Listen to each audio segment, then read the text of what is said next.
금주 말씀은 신명기 28장 59절에서 68절까지 제가 봉독해 드리겠습니다. 여호와께서 내 재앙과 내 자손의 재앙을 극렬하게 하시리니 그 재앙이 크고 오래되고 그 질병이 중하고 오래할 것이라. 여호와께서 내가 두려워하던 애굽의 모든 질병을 내게로 가져다가 내 몸에 들어붙게 하실 것이며 또 이 율법책에 기록하지 아니한 모든 질병과 모든 재앙을 내가 멸망하기까지 여호와께서 내게 내리실 것이니 너희가 하늘의 별같이 많을지라도 내 하나님 여호와의 말씀을 청종하지 아니하므로 남는 자가 얼마 되지 못할 것이라. 여호와께서 너희에게 선을 행하시고 너희를 번성하게 하시기를 기뻐하시던 것 같이 이제는 여호와께서 너희를 망하게 하시며 멸하시기를 기뻐하시리니 너희가 들어가 차지할 땅에서 뽑힐 것이요 여호와께서 너를 땅 이 끝에서 저 끝까지 만민 중에 흩으시리니 내가 그곳에서 너와 내 조상들이 알지 못하던 목석 우상을 섬길 것이라. 그 여러 민족 중에서 내가 평안함을 얻지 못하며 내 발바닥이 쉴 곳도 얻지 못하고 여호와께서 거리에서 내 마음을 떨게 하고 눈을 새하게 하고 정신을 산란하게 하시리니 내 생명이 위험에 처하고 주야로 두려워하며 내 생명을 확신할 수 없을 것이라. 내 마음의 두려움과 눈이 보는 것으로 말미암아 아침에는 이르기를 아하 저녁이 되었으면 좋겠다 할 것이요 저녁에는 이르기를 아하 아침이 되었으면 좋겠다 하리라. 여호와께서 너를 배에 싣고 전에 내게 말씀하여 이르시기를 내가 다시는 그 길을 보지 아니하리라 하시던 그 길로 너를 애굽으로 끌어가실 것이라. 거기서 너희가 너희의 몸을 적군에게 남녀 종으로 팔려 하나 너희를 살 자가 없으리라. 아멘. 전쟁은 하나님 손에 있습니다. 그리고 후대를 생각하면 복음과 함께 실제 역사를 잊으면 안 됩니다. 더 잊지 않아야 될 게 뭐냐면 우리의 생사화복을 주관하시는 하나님과 하나님의 말씀을 상시 기억하는 하나님 앞에 서는 축복들을 꼭 누려야 될 줄 압니다. 오늘 제목이 뭡니까? 순종할 때 복 주시고 불순종할 때 저주하시는 하나님입니다. 신명기 28장은 한마디로 축복과 저주의 말씀입니다. 말씀 순종할 때는 복을 받고 불순종할 때는 저주하시는 하나님의 말씀이 지금 오늘 본문 말씀에 나오는 겁니다. 그러면 21세기를 살고 있는 저와 여러분은 무엇이 참복입니까? 예수 그리스도를 하나님의 은혜로 믿음으로 구원받은 저와 여러분에게는 지금 하나님이 성령으로 나와 우리와 함께 하시는 하나님이 계신 것이 참 복이라는 사실입니다. 그래서 하나님만 섬기고 하나님의 사랑을 현장에서 보면서 하나님을 의지하는 삶이 우리에게는 은혜요 축복임을 잊지 마시기 바랍니다. 은혜 사모님하고 대학원 갔잖아요. 그 근처에 주차장에 있는데 부부하고 20대 후반의 아들, 딸하고 같이 왔더라고요. 싸운 것 같아요. 제가 딱 봤을 때는 4명 중에 엄마가 약자인 것 같고 아들과 딸이 엄마 편만 들은 것 같더라고요. 자기들 3명만 가더라고요. 그 자리에서 아빠가 줄담배 3대를 피우더라고요. 그래서 멍하니 그쪽으로 자꾸 가고 싶은데 가지 못하는 그 모습 보면서 인간끼리도 소통이 안 되고 의견이 충돌되고 뭔가 싸워서 하나가 되기까지는 엄청 지옥일 건데, 저는 그 모습 보면서 돌아지더라도 말씀 안에서 돌아지고 싸우더라도 말씀 안에서 싸워야 회복할 수 있을 거라 생각합니다. 하나님의 자녀는 싸울 때 싸우더라도 성령 안에서 싸울 수 있기 바랍니다. 그러면 네 탓이고 남 탓이 아니고 내가 잘못했구나, 내가 여유가 없었구나, 상대를 배려하지 못했구나. 아무리 아름다운 벚꽃이 피고 봄바람이 불어도 그 바람이 행복했겠습니까? 그리스도 예수가 늘 성령 안에서 나와 함께하고 있을 때 기쁨의 소리, 그렇죠? 감사, 축복의 찬양이 삶 속에서 울려 퍼질 줄 믿습니다. 왜요? 하나님이 우리에게 주신 말씀은 우리의 영과 골수와 및 관절을 찔려 쪼개기까지 하시면서 우리의 마음과 생각을 판단하십니다. 그 부분들을 볼 때에 틀리게 봤다 잘 봤다가 문제가 아니고 속에 있는 것이 겉으로 드러나게 돼 있단 말입니다. 우리의 삶의 미천도 성령 충만되시기 바랍니다. 실제 직장 생활을 하는 것도 하나님이 생명을 붙여주시고 신경 조직이 건강하니까 살아가는 거지, 하나님과 단 1초도 분리되지 않는 하나님 바라보는 삶 되시길 바랍니다. 이 땅의 삶이 길지 않아요. 이런 마음을 먹어야 한 번도 보지 못했던 우리 후대들이, 우리 부모 세대가 하나님 바라봤던 그 믿음이 DNA로 연결되는구나. 하루하루가 내 살기 버거워서 사는 것도 주의 은혜인데, 그럼에도 불구하고 무슨 환경에 처해 있든지 나로 말미암아 나와 내 주변과 우리 민족과 세계가 하나님의 은혜로 살 줄 믿습니다 하고 좀 우주적인 생각을 가지시고 하나님 자녀의 특권을 마음껏 현장에서 누릴 수 있길 바랍니다. 왜요? 이런 말씀을 놓치다 보니까 우리 하나님이 우리의 제약된 본질을 가감없이 실상에 보여주시고, 하나님 없는 결말은 불순종한 가운데 저주받는 거다, 이렇게 어떻게 할지를 오늘 말씀 통해 보여주고 계십니다. 그래서 58절에서 62절입니다.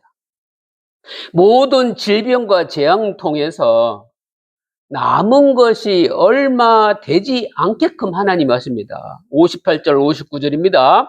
내가 만일 이 책에 기록한 이 율법의 모든 말씀을 지켜 행하지 아니하고 내 하나님 여호와라 하는 영화롭고 두려운 이름을 경외하지 아니하면 여호와께서 내 재앙과 내 자손의 재앙을 극렬하게 하시리니 그 재앙이 크고 오래고 그 질병이 중하고 오래일 것이라. 여호와를 경외하지 않는 자에게 임할 저주에 대해서 말씀하고 계십니다. 고대의 언약의 조문과 유사하지요. 그러면 저는 또 우리 주한교 성도님은 성경 안에서 성경 말씀을 한번 보지 말고 이 말씀이 현재 나에게 어떻게 적용되는지, 하나님을 사랑하지 않으면 순간순간 세상이 두려울 겁니다. 근데 세상 두렵게 하는 거잖아요. 사람 두렵게 느끼잖아요. 가진 것과 안 가진 것 차이 때문에. 그리고 현장에서 눌리는 게 많잖아요. 근데 우리 하나님은 뭐라고 하는 줄 아십니까? 이렇게 하는 것이 사탄을 기쁘게 하는 거다, 사탄을 사랑하는 것이다, 이렇게 말씀하십니다. 하나님을 두려워하지 않으면 세상을 두려워하고 마귀를 두려워하게 돼 있다는 사실입니다. 빛의 자녀는 빛이 우리 안에 들어와 있기 때문에 우리가 육신을 가졌기 때문에 순간순간 그렇게 느낀다 할지라도 이건 내 거 아니야. 이미 그리스도 예수께서 해결해 주셨어. 고백할 수 있기 바랍니다. 하나님 사랑을 떠난 사람의 상태는 본질적으로 가진 거 많고 명예도 있고 튼튼하게 몇 대에 물려줄 것 가졌다 할지라도 우리 하나님은 뭐라고 말씀하십니까? 본질적으로 저주 아래에 있다 얘기를. 에베소서 2장 1절에서 3절이 포함된다는 사실입니다. 지난주 말씀 나왔죠. 풍요한 것 때문에 하나님을 의지 않고 하나님을 바라보지 않으니까 이게 저주가 된다는 거. 놓치지 마시기 바랍니다. 잘 돼도 하나님께 영광 돌리고 안 될 때는 하나님께 부르짖고 결국은 답은 그거예요. 잘 돼도 안 돼도 늘 하나님을 입에 달고 살아라는 얘기입니다. 이게 안 되면요. 지금은 맞아요. 재밌어요. 박수 쳐요. 좋아요. 잘 되는 것 같아요. 근데 그게 나하고 무슨 상관인데 하나님이 그러면요. 언제든지 신앙이 우선순위가 말씀이 되기를 바랍니다. 하나님께서 우리를 불쌍히 여기셔서 독생자 예수 그리스도를 이 땅에 보내주셨지 않습니까? 왜요? 하나님 떠난 원죄, 이 땅에 살아가면서 나와 알지도 못하는 이 많은 재앙들, 한 번 죽으면 끝나는 줄 알았는데 그게 끝이 아니고 구원 받았냐 안 받냐에 따라서 가게 될 사후 세계, 예수 그리스도께서 단번에 십자가에서 해결해 주셨음을 우리가 강하게 믿어야, 확신이 되어져야 현장에서 좋은 게 좋은 겁니다 하고 넘어가는 게 아니잖아요. 한 번 사는 인생, 우리 후대들 통해서 다윗 같은, 다니엘 같은, 사무엘 같은, 요셉 같은 일꾼들이 여러분 후대에서 나오기를 예수 그리스도 이름으로 축원합니다. 말씀에 순종하지 않는 자에게는 극렬하게 하시고 후손들이 어떻게 돼요? 자손들에게까지 이 저주가 오래 임할 것이라고 말씀하고 계십니다. 하나님은 사랑입니다. 근데 왜 하나님이 저주하십니까? 살리시려고요. 하나님 앞에 돌아오게끔 하시려고요. 그래서 하나님이 아브람과 언약 맺은 것을 늘 상기하시기 바랍니다. 아브람 또한 신분이라든지 배경이라든지 좋은 사람이 아니었어요. 하나님의 선택하심에 복의 근원이 된 겁니다. 그 믿음도 처음부터 있었던 게 아닙니다. 하나님이 현장에서 믿음을 차츰차츰 주셔서 아브람에서 아브라함으로 바뀐 겁니다. 그 믿음이 언제 확실하게 의로 여겨졌습니까? 믿을 때부터 처음부터 의지만 실제로 하나님이 인정해 준 시간표가 독자 이삭을 하나님께 제물로 바치겠다고 마음먹은 순간, 말씀을 순종한 순간 아브라함에게 그 믿음이 있음이 우리에게들까지도 전달된 겁니다. 모세는 복과 저주를 다음 세대에 설명할 때에 율법은 하나님을 사랑하고 기뻐하며 사람답게 사는 기초다 이렇게 말합니다.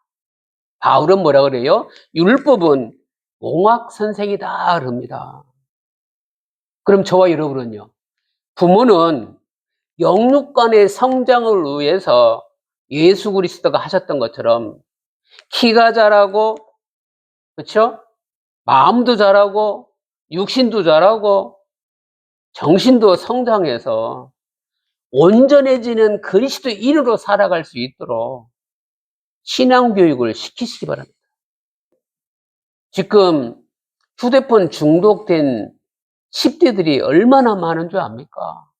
그러면 이 아이들이 학교에서도 전자통해 가지고 컴퓨터 통해서 공부를 해야 되는데, 맞지요. 교육을 공부로 하는 거 맞는데 어느 순간에 공부는 온데간데 없고 게임이라든지 인터넷에 빠져 있단 말입니다. 그런데 남 얘기가 아닙니다. 부모 세대가 자녀 세대에게 무엇이 옳은지를 전달을 제대로 못하고 있어요. 초등학교 5학년짜리가 인터뷰하는데 "우리 엄마 책 좀 읽었으면 좋겠어요. 나한테는 스마트폰 하지 말라 그러는데 엄마 손에서 스마트폰을 내려놓은 적이 없어요." 그래서 저도 해요. "너 몇 시간 하니?" "8시간 한대요." "엄마는요?" "눈만 뜨면 한대요." 그러니까 엄마가 걱정돼 죽겠어요, 지도 중독돼 있으면서. 근데 말씀에 중독되면 생명도 살고 주변도 살고, 예, 평안해지는 겁니다. 예수님이 구약의 메시아, 신약에 오신 그리스도로 이 땅에 오셔서 십자가에 죽으시고 사흘 만에 부활하신 이 부활의 능력이 저와 여러분의 삶의 소망 되시길 바랍니다. 이래야 하나님 만나는 길이 누군지 평상시 준비가 되어져서 우리가 가장 사랑하는 자녀들에게, 손자들에게 하나님이 원하는 이 복음을 전할 수 있지 않겠습니까? 예수 그리스도를 만나야 모든 질병과 재앙이 해결되는 겁니다. 60절에서 61절입니다. 여호와께서 내가 두려워하던 애굽의 모든 질병을 내게로 가져다가 내 몸에 들어붙게 하실 것이며 또 이 율법 책에 기록하지 아니한 모든 질병과 모든 재앙을 내가 멸망하기까지 여호와께서 내게 내리실 것이니니. 이스라엘 자손은 애굽에서 400년 동안 종살이 했잖아요. 그들이 종살이에서 벗어난 게 어떻게 벗어났습니까? 하나님의 능력으로 벗어났습니다. 그런데 역사를 기억해야 된다는 게 바로 이겁니다. 애굽의 종살이에서 벗어나지 못하게 한대요. 옛날의 애굽이 아닙니다. 지금 또한 똑같아요. 하나님은요, 지금 힘 있는 게 우선이 아닙니다. 생명을 소중히 여깁니다. 안 믿는 사람도 하나님 형상입니다. 모슬렘 사람도 구속에 구원받을 수 있어요. 심판하실 분은 오직 하나님밖에 없습니다. 그 답이 여기에 나옵니다. 어떤 답입니까? 병에 걸린 자녀를 하나님이 사랑하셔요. 우리 부모들도 결혼해 보면 알잖아요. 자녀가 아프면 내 거 떼수술해도 안 아프게 하고 싶잖아요. 근데 아무것도 할 수 없으면 더 마음이 아프단 말입니다. 우리 하나님이 이 모든 질병 주시는 이유는 뭐냐면 정결하게 하시려고 질병과 재앙을 허락했다는 사실입니다. 62절에 너희가 하늘의 별같이 많을지라도 내 하나님 여호와의 말씀을 청종하지 아니하므로 남는 자가 얼마 되지 못할 것이라. 하늘의 별같이 많을지라도, 이 말씀 알지요? 아브라함과 맺은 언약을 상기시킵니다.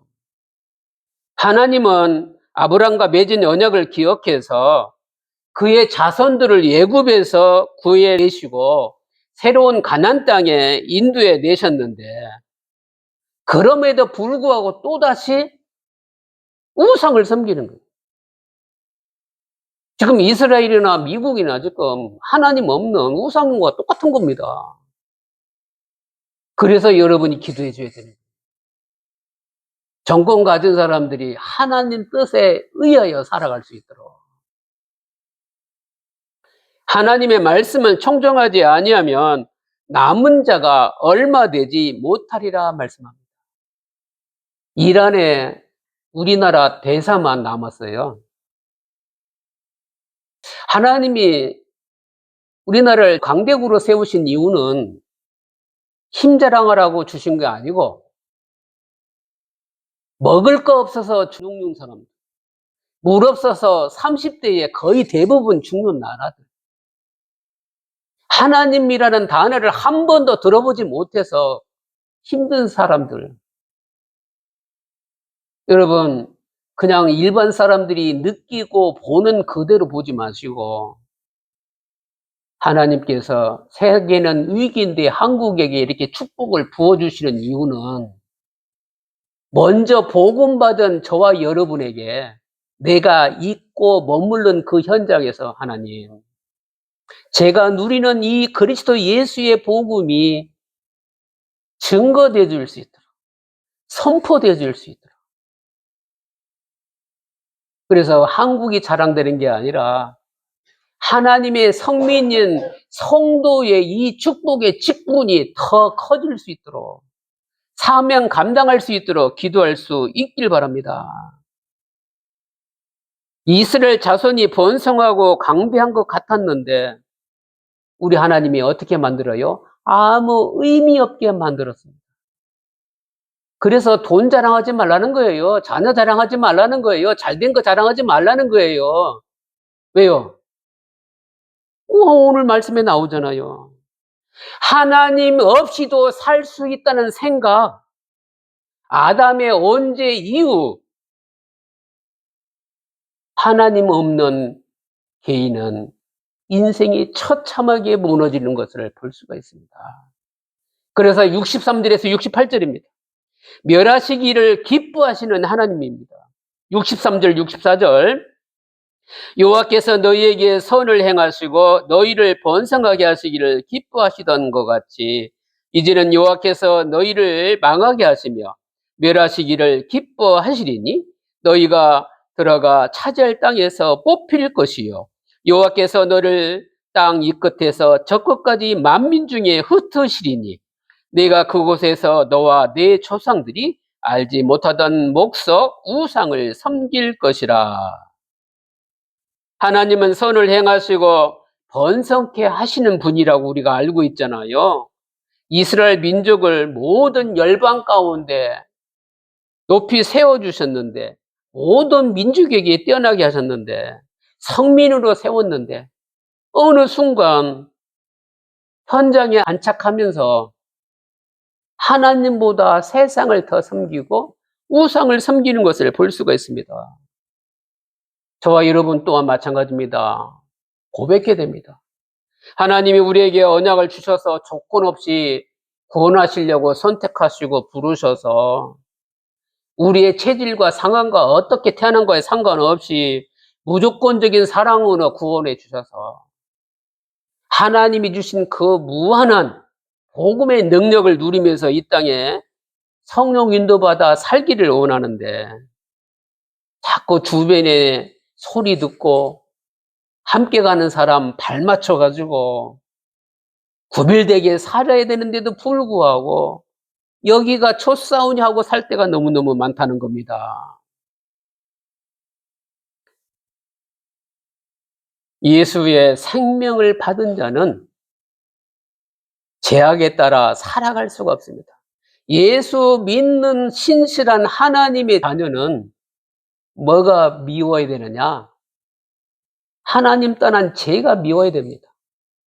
신앙생활 제대로 못하는 사람 보면 그 사람한테 얘기할 거는 없고 마음이 갈기갈기 찢어질 만큼 아파야 됩니다. 우리는 나만 살면 끝나는 것 같은데 후대가 있잖아요. 우리 부모가 저렇게 신앙생활 했는데 하면서 여기에 새롭게 새집 지려면 얼마나 힘들겠어요. 빈 땅에다가 집 짓는 건 쉬운데 아파트 한 50층 되는 거 물에 들어가지고 다시 짓는다 그러면 얼마나 힘들겠어요. 예수님 사랑이 크기 때문에 감사함으로 하나님 앞에 설 수 있는 저와 여러분이 되고 여러분의 주변 사람들이 일어나기를 예수 그리스도로 축원합니다. 65절에서 68절입니다. 그 여러 민족 중에서 내가 평안함을 얻지 못하며 내 발바닥이 쉴 곳도 얻지 못하고 여호와께서 거기에서 내 마음을 떨게 하고 눈을 새하게 하고 정신을 산란하게 하시리니 내 생명이 위험에 처하고 주야로 두려워하며 내 생명을 확신할 수 없을 것이라. 내 마음의 두려움과 눈이 보는 것으로 말미암아 아침에는 이르기를 아하 저녁이 되었으면 좋겠다 할 것이요 저녁에는 이르기를 아하 아침이 되었으면 좋겠다 하리라. 여호와께서 너를 배에 싣고 전에 내게 말씀하여 이르시기를 내가 다시는 그 길로 보지 아니하리라 하시던 그 길로 너를 애굽으로 끌어가실 것이라. 거기서 너희가 너희 몸을 적군에게 남녀종으로 팔려 하나 너희를 살 자가 없으리라. 흩으신 민족 중에서도 평안하지 못하고 정착하지 못한다고 말씀하십니다. 마음으로 떨고 눈이 새어지고 정신이 산란해지고 생명은 확신할 수가 없다 말씀하십니다. 그래서 마음에 두려움이 생기다 보니까 아침에는 빨리 저녁이 됐으면 좋겠다 그러고 저녁에는요 잠을 못 잡니다. 잠이 안 와요. 왜요? 잠자기 전에 누웠을 때 막 집을 져야 되거든요. 이렇게 할까 저렇게 할까 이러면 좋을 것 같은데 저건데 아닌데 막 그렇게 하면서 그래서 아침 되기를 빨리 바라는데 이 상태가 뭐냐? 지옥 같은 병약한 상태라는 겁니다. 그래서 결론입니다. 죽고 싶어도 죽지 못하는 상태입니다. 쉴 곳을 얻지 못합니다. 저주가 임하니 지옥 같은 삶이 계속되는 겁니다. 이 세상 것들로 삶을 채워놓는 자들의 결국이 이렇다고 오늘 하나님이 말씀해 주시는 겁니다. 결국 다시 애굽으로 끌려갈 거라고 말씀해 주시는데 여기서 생각할 게 있어요. 전에 출애굽에 있을 때는 종으로 있을 때 먹을 거라도 있었잖아요. 연명했잖아요. 지금 다시 애굽으로 끌려간다는 건 뭡니까? 비극적인 결말이 기다리고 있다는 사실입니다. 어떤 상태가요?